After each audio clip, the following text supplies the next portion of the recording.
If there's one thing World War II proves again and again, it's that the line between survival and collapse often came down to the simplest, most overlooked inventions. Everyone talks about weapons, tactics and machinery. Almost no one talks about the quiet little technologies that kept soldiers alive. Technologies that rural families, resistance groups and field engineers used daily just to survive the winter without freezing into the history books. One of those lost innovations was a felt wall insulating method that showed up everywhere, from Eastern Front bunkers to makeshift command posts and farmhouses pressed into military service. Soldiers didn't have the luxury of thick timber, modern fiberglass insulation, or even consistent fuel supplies. What they did have was wool felt, straw felt, textile scraps, and a knowledge of how to trap heat in a way that, well, tripled thermal retention with almost no equipment. This trick didn't come from a lab.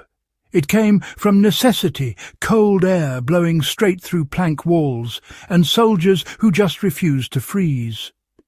And if you're into survival, homesteading, or deep historical fieldcraft, this little piece of recovered knowledge might be one of the most useful things you'll ever put in your mental kit. So let's break down what it was, why it worked, and how you could apply the exact same principles today with materials you already have. The method relied on turning thin, drafty walls into multi-layer heat traps that prevented warm air from escaping. WWII field engineers and quartermasters quickly learned that the fastest way to stop heat loss wasn't by thickening walls. It was by adding layers that slowed airflow and trapped pockets of warm air. Felt became the go-to material because it's dense, moisture-resistant, naturally fire-retardant, and, well, incredibly good at blocking drafts. In the 1940s, felt didn't just mean wool. It included compressed straw mats, recycled textile fibres, and even hair fibre composites, depending on the region. A thin wooden wall on its own might hold almost no heat. Add a layer of felt, and heat retention nearly doubled. Add 2 layers with a small air gap between them, and the interior often became 3 times more efficient at holding warmth. That's why Soviet zemlyankas, German forward huts, Finnish border cabins, and even civilian safe houses across the Balkans all used some form of felt lining. The key was simple. A wall's ability to keep heat relies more on stopping air movement through and around it than on bulk material thickness. Soldiers installed felt liners by stretching them from floor to ceiling and sealing every edge to shut out drafts. This wasn't a casual hang-a-blanket-on-the-wall method. Troops treated it like building a second skin inside the structure. They stretched felt sheets tightly across interior walls, secured them with battens or nails, and then sealed the seams with whatever they had: cloth strips, tarred cord, or even mud and clay in rural regions. The crucial part was eliminating pathways for cold air to creep through. If you left even a thumb-wide gap, wind would find it. That's why you see wartime diaries describing soldiers checking wall seams the same way a ship crew checks for leaks. To recreate this today in a practical survival sense, Step 1. Cover the entire wall without interruption. Step 2. Press each sheet flush and eliminate sagging areas. Step 3. Seal the top, bottom and all vertical edges. You know, it's a workflow closer to weatherproofing than decorating. What made the system extraordinary wasn't just the warmth, it was the fuel savings. During those brutal winters, firewood or coal ran out constantly. A bunker with felt-lined walls needed roughly one-third the fuel to stay livable.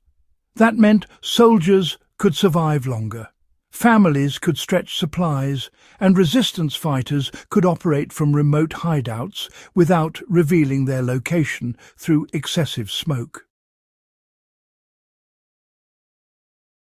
Once installed, the interior took on a steadier temperature curve. Instead of massive drops when a fire burned out, the room cooled slowly, buying precious hours of survivability. In modern survival terms, we'd call this thermal inertia, but for World War II troops, it simply meant not waking up in icy conditions. If you're applying this today, say in an off-grid cabin, a cold workshop, or a hunting shack, the effect is the same: better fuel efficiency and fewer temperature swings. You don't need period-correct materials to benefit from this method.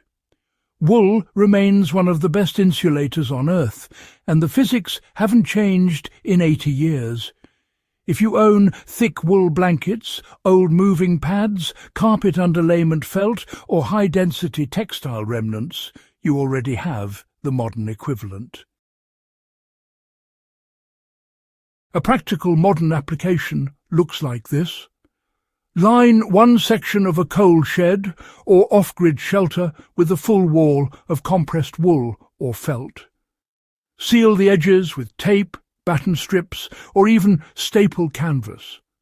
Place a small heater inside, wood stove, alcohol burner, or even a candle in a lantern setup, and compare that section's temperature to an unlined wall. The difference becomes obvious fast. So this is why even today the method is still quietly used by mountaineers, expedition huts, and cold-weather military outposts.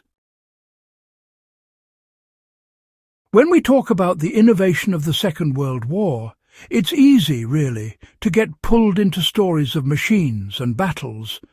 But honestly, the truth is, survival often came down to decisions like this: how to reinforce a wall, how to retain just a few more degrees of warmth, how to keep the cold from breaking morale before the enemy ever did. This felt wall system is, well, one of those forgotten technologies that absolutely deserves to be relearned, preserved and applied whenever you're dealing with cold environments and limited resources. It's simple, clever, effective, and, you know, just as relevant for a modern survivalist as it was for those soldiers pushing through the very worst winters of the war. If you appreciate deep-cut wartime knowledge like this and want more forgotten fieldcraft from the archives, do make sure you subscribe to Warfield Survival, share this guide, and help keep these lost skills alive for the next generation of serious historians and survival enthusiasts.